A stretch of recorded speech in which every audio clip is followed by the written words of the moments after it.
Good day, here are today's top stories from the Pna Headlines. I am William Theo. We begin in Cambodia, where President Ferdinand R. Marcos Jr. is meeting business leaders at the Philippines-Cambodia CEO B2B Networking Roundtable in Phnom Penh as part of his three-day visit to the ASEAN state. The president has hailed the advancements in bilateral trade, which he urged executives to take advantage of to drive growth, innovation, and inclusive prosperity. In his speech, Marcos noted the rising trust between the two countries as proven by trade reaching $105.69 million in the year 2024. He said this was due to shared efforts in facilitating trade, aligning policies, and strengthening private sector engagement. Marcos called on business leaders to extend their reach towards untapped industries that can further drive economic modernization and social development. These untapped sectors include healthcare, education, logistics, agro-processing, and digital services. Marcos stressed that the private sector is leading the Philippines and Cambodia towards the future, citing its role in moving capital, job creation, introducing technology, and delivering meaningful and lasting impact. The chief executive also assured investors that Manila is committed to creating a favorable environment for doing business. The president, meanwhile, said his state visit to Cambodia would bolster the Philippines' preparations for its ASEAN chairmanship in 2026 as it forges strategic and forward-looking partnership. To our Filipino and Cambodian business leaders, your efforts are at the forefront of this partnership.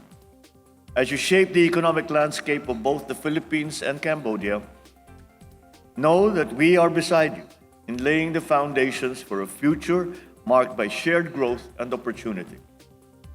The Philippine government affirms its support for your efforts and is fully committed to being your partner in turning opportunities into success stories that benefit both our nations. Shifting to local updates, President Ferdinand R. Marcos Jr. says the government will not fund new flood control projects in the 2026 national budget. In his latest podcast aired Monday, Marcos said the government has 350 billion pesos in funds from 2025 that remain unspent. Flood control projects would continue but will undergo stricter scrutiny. He said contractors must fix their defective projects at their cost before they can engage with the government. Marcos also said the Department of Budget and Management, or DBM, and the Department of Public Works and Highways, or DPWH, will resend to Congress the revised budget proposal for next year. He stressed that only the DPWH budget would be revised. At the same time, President Marcos vowed that the government will find and hold accountable the so-called big fish behind the anomalous flood control projects. He reiterated that the government crackdown will not spare anyone, even his political allies. Marcos also said the executive will hold its own inquiry separate from the ongoing probe by Congress, but all offices of government would support the investigation. The president is creating a three-man independent commission that will be granted full powers to look into the said issues. Meanwhile, Malacanang urged controversial contractors Curly and Sara Discaya to prove their claims linking lawmakers and government officials to anomalous flood control projects. Palace Press Officer Claire Castro said the president accepts only evidence from credible witnesses and does not support an investigation based on name dropping. She adds the palace is open to granting protection to the Discaya couple if they turn into state witnesses. However, they must not make selective revelations, since Sara Discaya earlier claimed that their flood control contracts began in the year 2016. The Movie and Television Review and Classification Board, or MTRCB, launches the Tara Nood Tayo, an infomercial encouraging Filipinos to support the Philippine TV and film industry. This is part of the government's campaign to uplift the creative industry through responsible and informed patronizing of local TV shows and movies. Let's watch this. Magsisimula na po ba? Ang susunod na programa ay rated PG. Ang telebisyon at pelikula ay mahalagang parte ng bawat pamilyang Pilipino. It plays a crucial role in telling our own stories and our own experiences as Filipinos. Sa bagong Pilipinas, inaanyayahan ng MTRCB ang bawat manonood. Ang pelikula at mga teleserye ang sumasalamin sa kwento ng bawat Pilipino. It reminds us of who we are and gives us an idea of what we can become. Ito ang industriyang matuturing nating totoo at sariling atin. Kaya ang tunay na bida ng ating mga pelikula at telebisyon ay ikaw at ako. Tayong mga Pilipino. Nanonood tayo ng mga programa dahil ayaw nating nagpapahuli sa balita at kwentuhan. Nag-champion na ba ang paborito mong basketball team? Bakit ba pula ang araw? Invested tayo sa mga karakter na pinapanood natin na parang mga tunay na tao sa totoong buhay.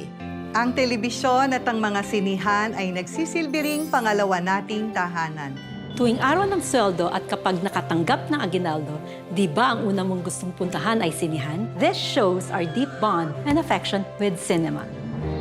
Ang tagumpay ng bawat bidang ating napapanood ay tagumpay din natin. Lahat ng pwede nilang maramdaman ay ating ding mararamdaman. More than just the memory of a happy story, we have invested ourselves in the characters of our TV shows and movies. At sa bawat karakter na kinakapitan natin, sila ay nagiging bahagi ng ating pamilya. We are guided by the fact na ang pagpunta sa sinihan ay isang communal experience. And we honor the movie viewers by ensuring na ang mga sinihan will always represent a happy experience sa bawat manonood. We will make sure watching movies at cinemas is always a fantastic experience para sa lahat at palaging parte ng masasaya nating alaala. Cinema and television will remain a second home para sa pamilyang Pilipino. Kaya, we have to be responsible for what we put out there. At maging maingat sa bawat karakter na aming ginagampanan at maging mapagmatsyag sa bawat kwentong aming nilalahad. And we are hopeful that together, we can keep our local industry alive and vibrant para sa mga susunod pang henerasyon at para sa bagong Pilipino. Kasabay ng pagbabago, panatiliin nating masigla ang ating industriya. Dahil hindi lang ito nagbibigay ng libu-libong trabaho sa Pilipino. Kung hindi, nagbibigay din ito ng inspirasyon at tuwa sa ating lahat. Ang mga kwento sa pelikula o palabas sa telebisyon ay may kakayahang hubugin ang puso at isip ng bawat isa sa atin na tumutulong sa pagbuo ng isang bagong Pilipino. Ang bagong Pilipino ay responsableng manonood. Kaya't sisiguraduhin ng MTRCB na protektahan at pagyamanin ang ating unique Filipino viewing experience. Kasama ang pribadong sektor, kaisa ninyo ako, ang aking pamilya at ang ating pamahalaan sa pagtangkilik sa mga pelikulang Pilipino at mga programang pang-telebisyon. Dahil ang bagong Pilipino ay pinagmamalaki ang kwentong Pilipino. Bagong Pilipino! Tara! Nood tayo! Bagong Pilipino! Tara! Nood tayo! Bagong Pilipino! Tara, nood tayo!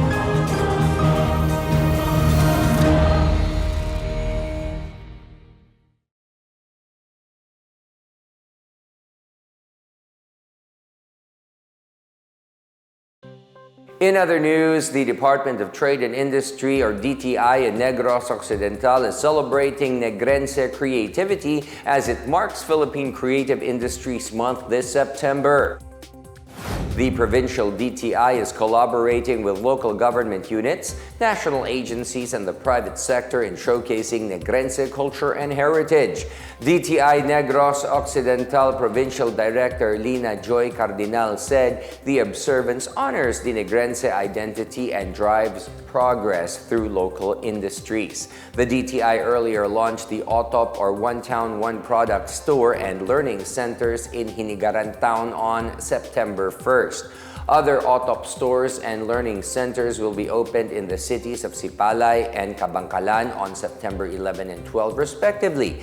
Meanwhile, the National Commission for Culture and the Arts and DTI are holding a creative placemaking workshop. The celebration will also be marked with art exhibitions, film screenings, creative talks and capacity building seminars, a fashion event, choir workshop, and slow food market. The Philippine Creative Industries Month was created under Republic Act 11905 to promote and celebrate Philippine creative industries. The law affirms the government's policy to promote and support the development of creative industries by protecting and strengthening the rights and capacities of creators and creative firms.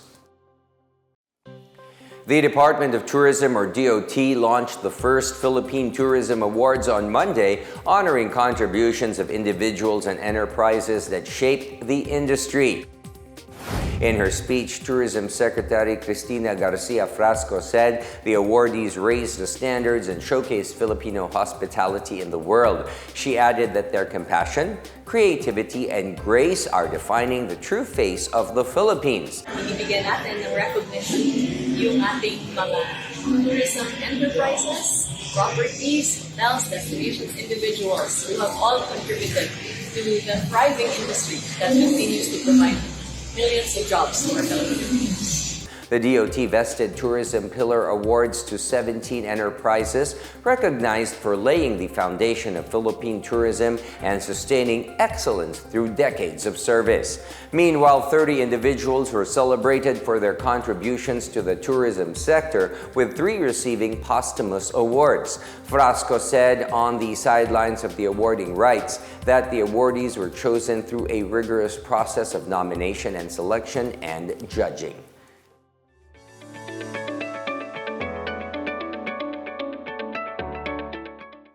In our business news, Aboitiz Power and Tokyo-based JERA Corporation Incorporated inaugurated the Global Technical Center of Excellence, or GTCOE, in Malvar, Batangas to further train energy sector workers. Aboitiz Power Transition Business Group President and Chief Operating Officer Celso Caballero III said the center is part of the company's commitment to ensure that their people can lead in changing to the energy landscape. The program started in 2023 through the Talent Exchange Program 2 years after JERA invested in Aboitiz Power. On the other hand, Aboitiz Power Therma Group Chief Engineering and Projects Officer Don Paulino said during the first 3 years of the center, only staff from their company and JERA Company Incorporated will have access to the skills training.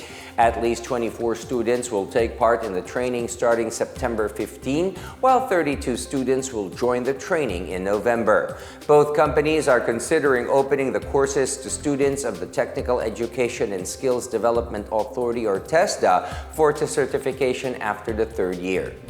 Meanwhile, the Cybercrime Investigation and Coordinating Center, or CICC, warns online shopping and social media platforms of possible shutdown in the Philippines over the sale of illegal items and other online harms.